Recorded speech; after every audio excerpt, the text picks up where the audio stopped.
Metamorphosis by Franz Kafka. One morning, when Gregor Samsa woke from troubled dreams, he found himself transformed in his bed into a horrible vermin. He lay on his armor-like back, and if he lifted his head a little he could see his brown belly, slightly domed and divided by arches into stiff sections. The bedding was hardly able to cover it and seemed ready to slide off any moment. His many legs, pitifully thin compared with the size of the rest of him, waved about helplessly as he looked. "What's happened to me?" he thought. It wasn't a dream. His room, a proper human room although a little too small, lay peacefully between its four familiar walls.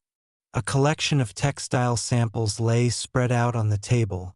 Samsa was a traveling salesman, and above it there hung a picture that he had recently cut out of an illustrated magazine and housed in a nice, gilded frame. It showed a lady fitted out with a fur hat and fur boa who sat upright, raising a heavy fur muff that covered the whole of her lower arm towards the viewer. Gregor then turned to look out the window at the dull weather. Drops of rain could be heard hitting the pane, which made him feel quite sad. "How about if I sleep a little bit longer and forget all this nonsense?"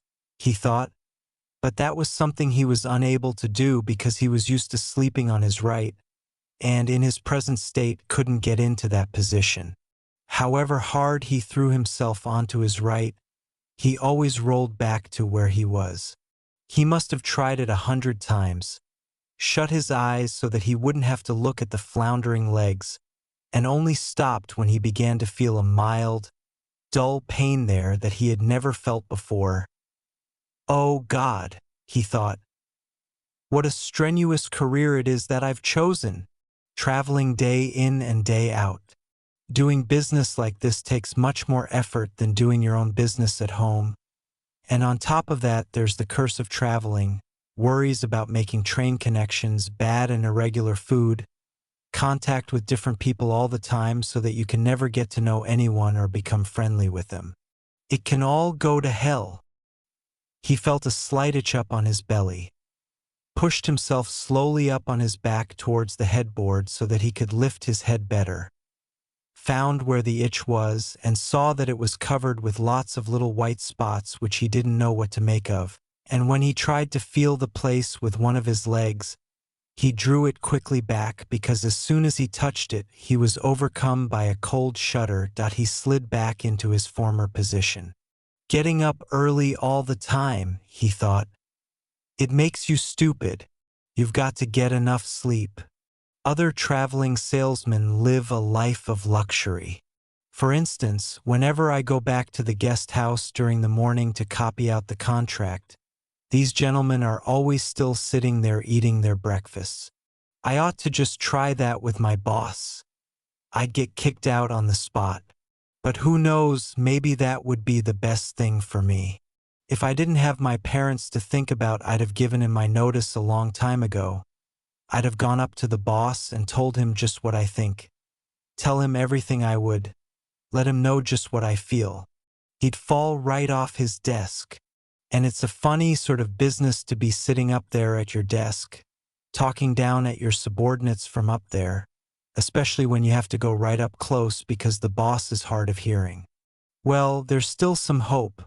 Once I've got the money together to pay off my parents' debt to him, another 5 or 6 years I suppose, that's definitely what I'll do. That's when I'll make the big change.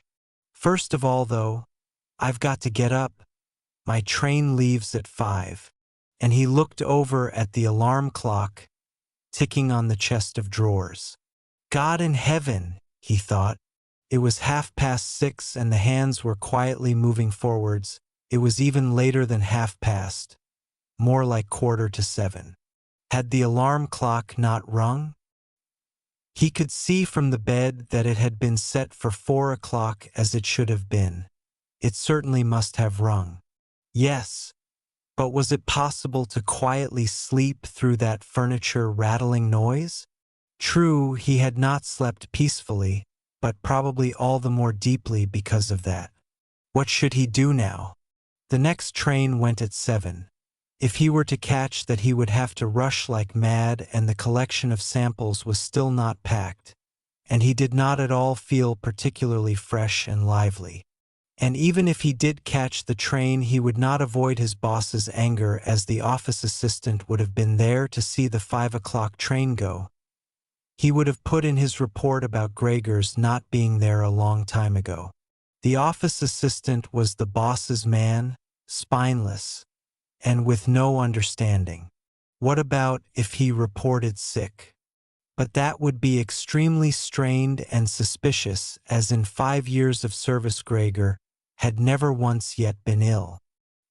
His boss would certainly come round with the doctor from the medical insurance company, accuse his parents of having a lazy son, and accept the doctor's recommendation not to make any claim, as the doctor believed that no one was ever ill but that many were work-shy.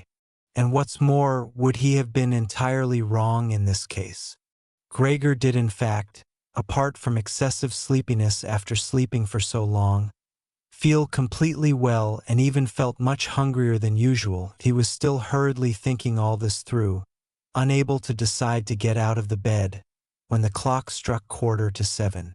There was a cautious knock at the door near his head. "Gregor," somebody called. It was his mother. "It's 7:15.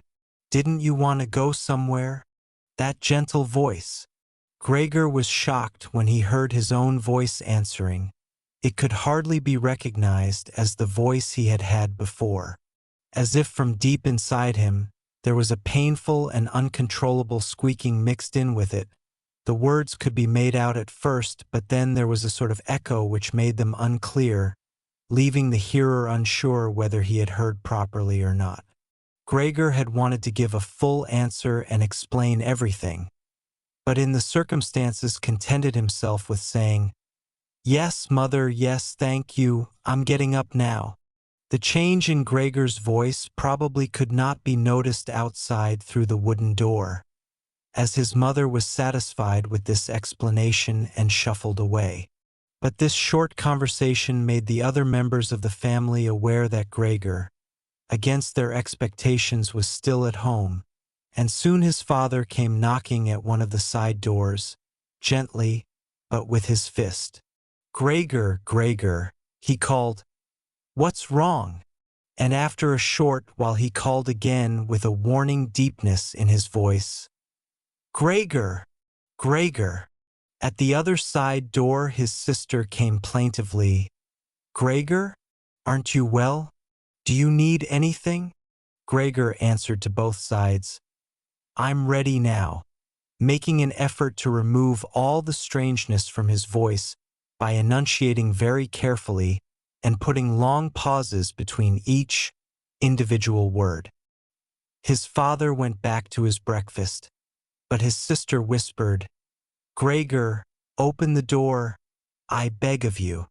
Gregor, however, had no thought of opening the door, and instead congratulated himself for his cautious habit, acquired from his traveling, of locking all doors at night even when he was at home. The first thing he wanted to do was to get up in peace without being disturbed, to get dressed, and most of all to have his breakfast. Only then would he consider what to do next, as he was well aware that he would not bring his thoughts to any sensible conclusions by lying in bed. He remembered that he had often felt a slight pain in bed, perhaps caused by lying awkwardly, but that had always turned out to be pure imagination, and he wondered how his imaginings would slowly resolve themselves today. He did not have the slightest doubt that the change in his voice was nothing more than the first sign of a serious cold, which was an occupational hazard for traveling salesmen. That it was a simple matter to throw off the covers. He only had to blow himself up a little and they fell off by themselves. But it became difficult after that, especially as he was so exceptionally broad.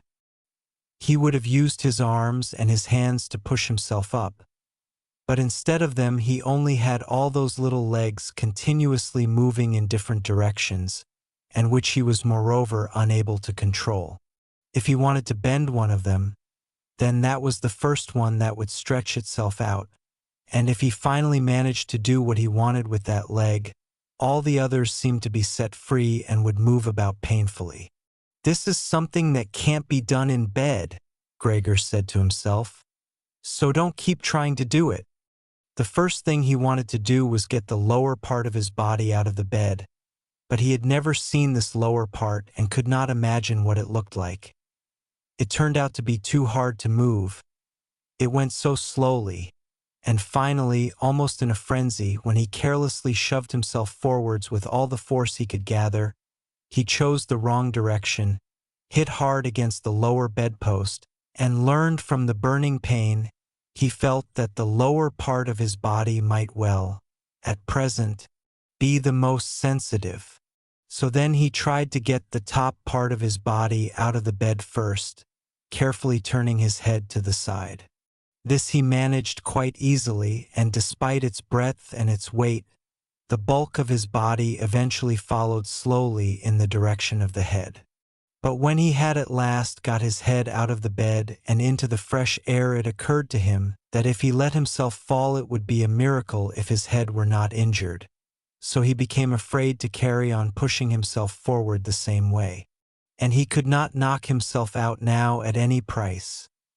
Better to stay in bed than lose consciousness.